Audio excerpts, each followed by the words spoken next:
Aristide invité, il dit c'est une dernière invitation qui est lancée à Jean-Bertrand Aristide dans le dossier ça. Et toujours dans le dossier justice, on nous dit, nous songeons Jean-Nazaire Tidé qui était porté plainte contre ancien président Michel Joseph Martelly qui, pour des obscénités et propos malodorants que l'était tenu au CAI, côté au Tébaï, citoyen ça, 48 heures pour te présenter excuse à la société. Eh bien, il se trouve que 48 heures a longtemps écoulé, alors Jean-Nazaire Tidé, à travers son avocat, maître André Michel, yo procédé à l'autre étape, puisque grand huissier qui devait aller assigner Michel Joseph Martelly pour lui invité pour lui et présenter dans boulevard Harry Truman par devant le juge siégeant vers 10 heures du matin. C'est pour en fait yo invité pour le comparaître dans un délai de 3 jours francs au tribunal de première instance de Port-au-Prince, boulevard Harry Truman, bicentenaire, et jugeant en ses attributions correctionnelles par devant le juge siégeant vers 10 heures du matin et à suivre au besoin toute audience subséquente, toujours à même jour et heure que déçu jusqu'à l'évacuation complète de l'affaire, pour attendu que le lundi 27 et mardi 28 février 2017, le nommé Michel Joseph Martelly, chanteur vedette du groupe Sweet Mickey, a tenu publiquement des propos et des gestes vulgaires et obscènes dans la ville de Caille à l'occasion des festivités carnavalesques, attendu que le comportement du nommé Michel Joseph Martelly traduit un manque de respect flagrant pour les citoyens, les principes moraux de base et les lois de la République, attendu que les lois de la République protègent les mœurs et la pudeur contre tout comportement immoral d'un quelconque membre de la société, attendu que toute atteinte à la pudeur et aux bonnes mœurs est susceptible de mettre en péril le socle des valeurs morales qui constituent la base essentielle de la vie en société, attendu que de ce point de vue, la justice se doit de sévir contre toute atteinte à la pudeur et aux bonnes mœurs, et ce, conformément aux dispositions des articles 281 et 283 du Code pénal haïtien annoté par Maître Patrick Pierre-Louis, attendu que le comportement du nommé Michel Joseph Martelly cause d'énormes préjudices au requérant, père de famille, de son état soucieux du bien-être moral de son pays et de sa famille, attendu que les préjudices causés au requérant sont manifestes et doivent être réparés, attendu que selon la doctrine et la jurisprudence, la détermination de l'existence d'un préjudice sujet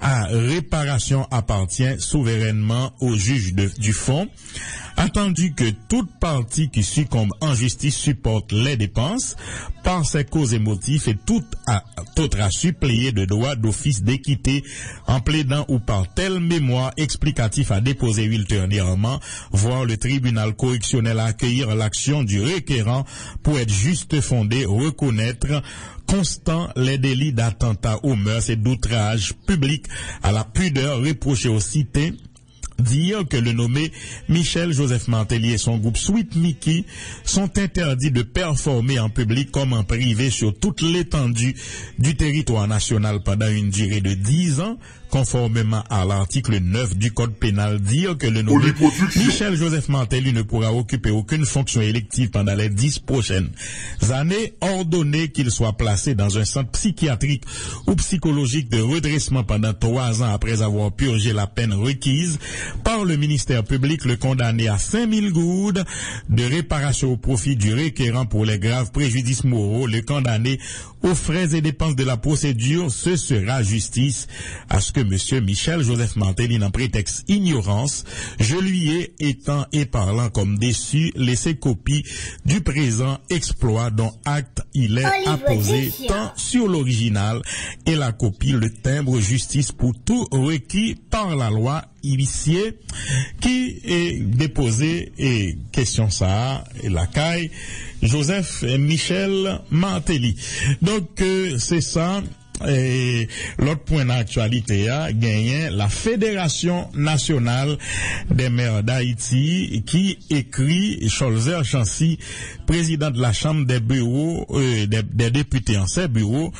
Monsieur le Président, la Fédération nationale des maires d'Haïti a lu avec satisfaction votre article paru dans le Nouvelliste en date du 15 mars 2017 dans lequel vous avez fait un plaidoyer en faveur des municipalités haïtiennes. La FENAM félicite cette publication dans sa forme et teneur digne d'un grand patriote et d'un vrai homme d'État.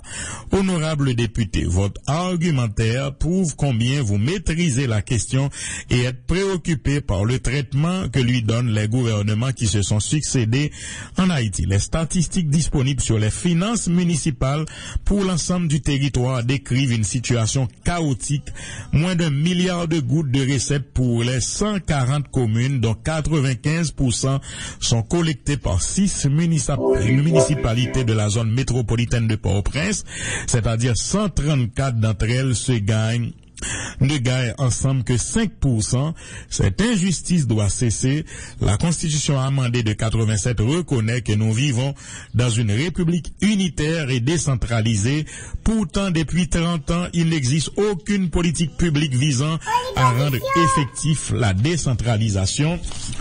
Et voilà pourquoi votre plaidoyer attire autant tous les secteurs de la vie nationale et les partenaires internationaux préoccupés par l'état monstrueux de nos communes et la mainmise du pouvoir exécutif sur les ressources budgétaires de la République. Pour preuve, lors de la première manche du processus de ratification de l'énoncé de sa politique générale au Sénat, la décentralisation n'a pas été évoquée par le Premier ministre Dr Jacques-Guy Lafontaine.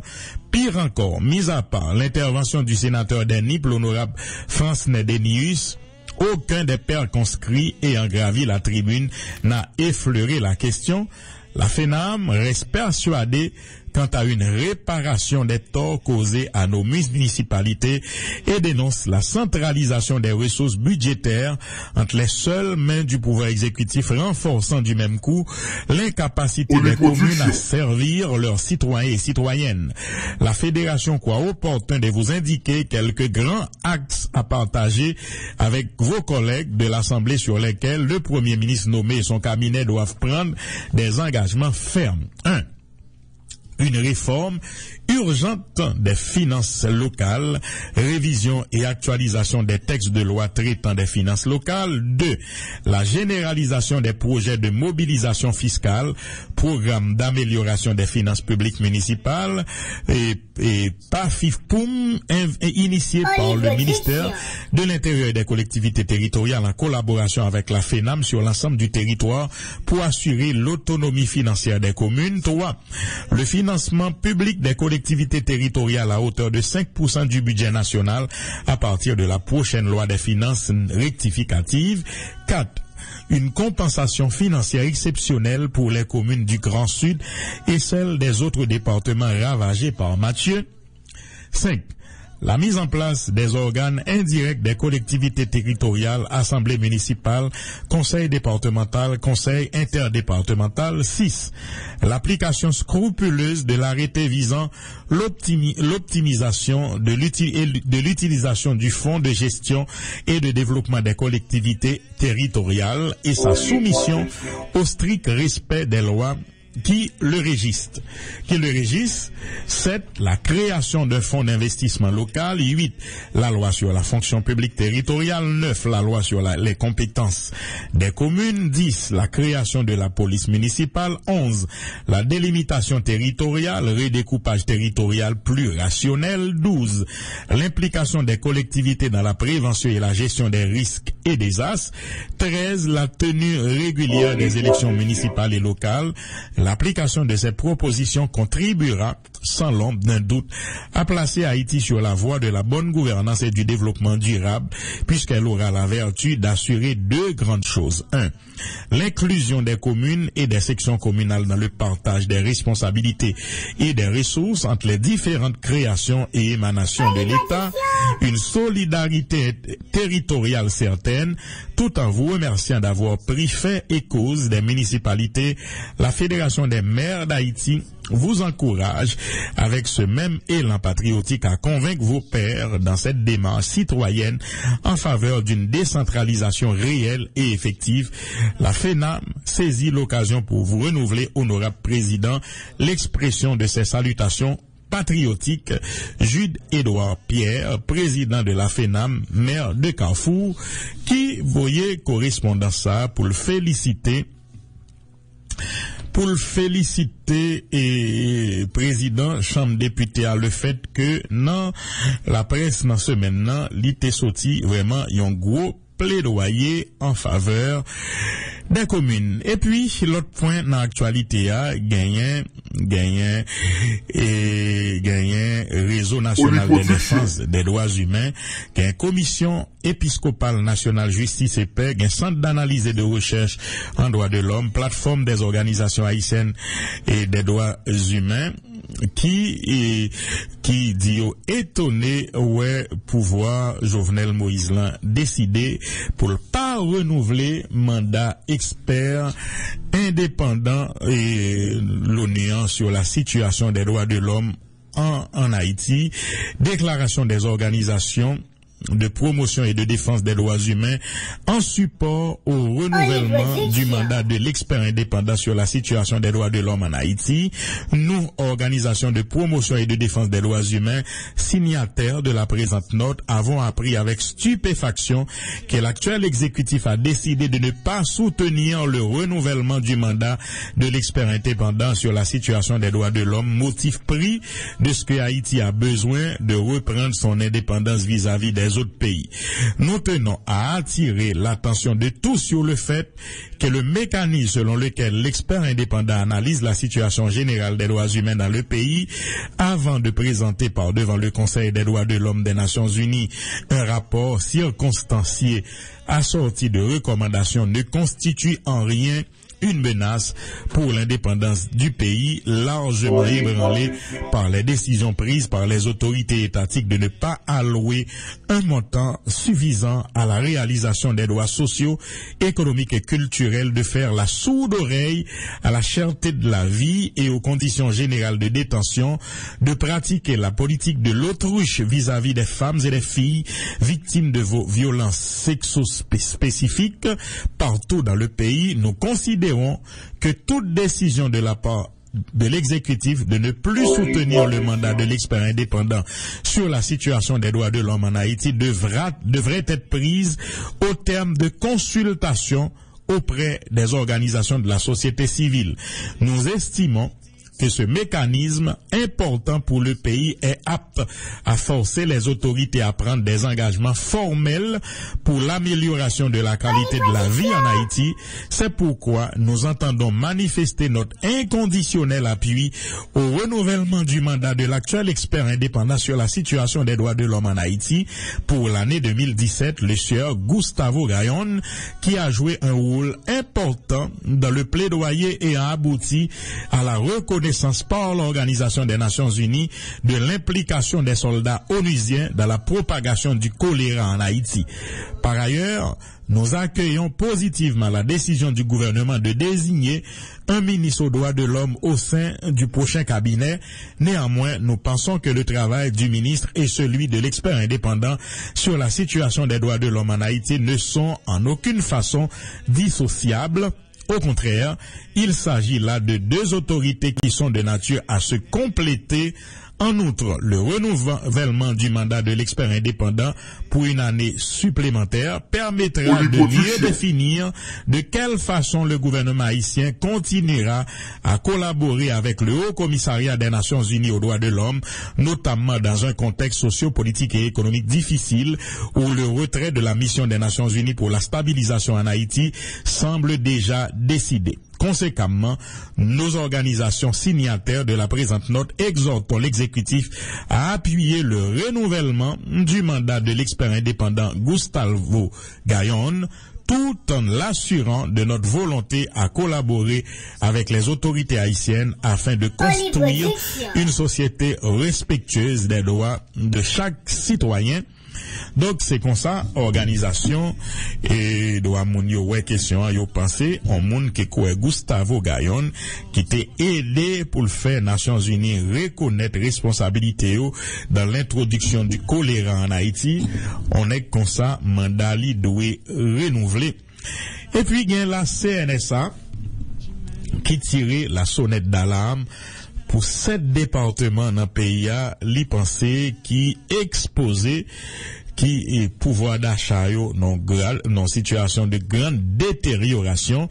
Dans son dernier rapport, la Commission nationale pour la sécurité alimentaire informe que les ménages, la parlé de famille, et dans les départements du sud-est, du nord-est, Haute-Artibonite, Plateau Central, Sud-Est, Sud, Nip et Grand'Anse sont confrontés à une détérioration considérable de leur pouvoir d'achat. Cette dégradation des conditions de vie des ménages dans les 7 départements résulte des pertes de récolte et de la forte dépréciation de la goutte par rapport au dollar américain. Au cours des dernières semaines, le taux de change a franchi la barre de 70 goudes, liquidité 70 goudes évidemment. Dans la Grand'Anse, le bas nord-ouest, le Haut-Artibonite, le sud, le nord-est et les Nip, entre 60% et 70% des ménages ont adopté des stratégies d'adaptation qui influent négativement sur leurs moyens de subsistance. Là, on dit adopter stratégie, hein? C'est comme si moun yo choisi qu'on y a pour yo pas manger 2-3 fois par jour, ou yo gen doit choisir font manger dans mi-temps journée, hein? Et c'est lui-même qui l'a pour juste demain en même l'heure encore. Donc, son bagage qui grave, selon la CNSA, 20 à 30% des ménages sur le grand total ont eu recours à des stratégies d'urgence, comme la vente de leurs biens. Il y a besoin ça au posséder pour y manger. Les régions de la péninsule du Sud ont été confrontées à l'ouragan Mathieu, tandis que le Nord-Est a enregistré des pertes de récolte qui se situent en 75 et 85% suite aux inondations de novembre et de décembre 2016. L'accès des ménages à la nourriture continuera d'être un facteur limitant majeur à l'amélioration de la situation au niveau des départements affectés par le cyclone Mathieu, vu la forte décapitalisation des exploitations agricoles selon ce que les experts de la CNSA ont précisé. La Coordination nationale de la sécurité alimentaire presse les autorités à mettre en place des programmes permettant de protéger les moyens d'existence, de favoriser des prises en charge et de prévenir la malnutrition et des cas de choléra, des cas de décès. Non, pays donc CNSA, Jean Sotzoulan, qui tirait la sonnette d'alarme et face à une situation chaotique. Et puis, il y a la mairie, l'administration communale de Port-au-Prince, qui était bail en conférence et li bail un délai de 72 heures aux occupants, généralement sous quelques prétextes que ce soit pour yo cap libérer sur toute la longueur la voie publique allant de la rue Oswald Durand jusqu'au portail Léogane. Yo va tolérer qu'un petit machin en rien sous zone ça. Cette mesure est prise dans le cadre des dispositions relatives à la préservation des zones avoisinantes au stade Silvio Cator, aux facultés de médecine et de droit. C'est ça, nous lit dans une note que mairie a fait sortir. Par conséquent, dès la publication de cette note, il sera interdit, pas à faire laver, machine, vente ambulante de boissons, de nourriture, de meubles, la circulation de brouettes et toute autre activité gênant la vie courante. C'est ça, note là précisée. Selon la note, l'administration communale de Port-au-Prince obtiendra le support de la police nationale d'Haïti pour exécuter son plan. Faut nous dire depuis hier à tout, il y a une bonne machin qui est tombée manifester contre notre sila. Mais, mes amis, bagay yo mandé des sacrifices et nous obliger prendre yo des fois, et pour non seulement la bonne santé de la population, mais aussi pour nous permettre circulation cap fait le plus normalement du monde. Et puis, Madame Edmond Supplice Bozil semblait te fonti virer dans le nord-est, justement, et Edmond qui fait photo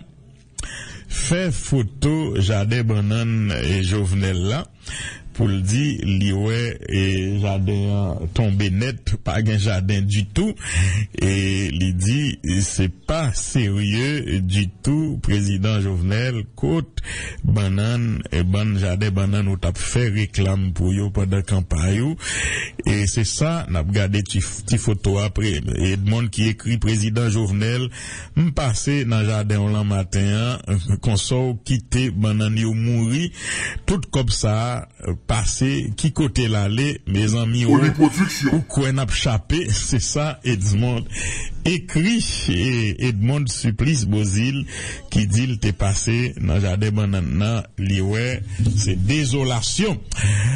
Merci tout le monde pour fidélité à émission ramassé. Nous prenons plaisir pour nous porter le pour. Merci à invité qui commence à arriver pour nous laguer question bien vite matin. Merci. Nous promettons très belle émission. Journée mardi et qui c'est 18 mars 2017. Et nous souhaitons tout le monde vraiment une très bonne écoute de l'émission Paola. Après l'observer et oui. Alors, pour le gagner 18 à 19 mars, c'est pour le Fort Liberté Saint-Joseph et oui, c'est pour la fête na Fort Liberté. Merci Charles Amos Junior et notre gain ancien ministre qui t'a souligné nous ça justement. Notre ami Wowo Joisil qui dit li pas capable là dans fête si là. Alors merci tout le monde, merci pour fidélité, n'a pas observé pause là, n'a pas le tourner tout de suite après puisque invité au commencer arriver dans studio. Donc depuis nous bien courant seulement n'a pas laguer ça. Bonne écoute à tous et à toutes.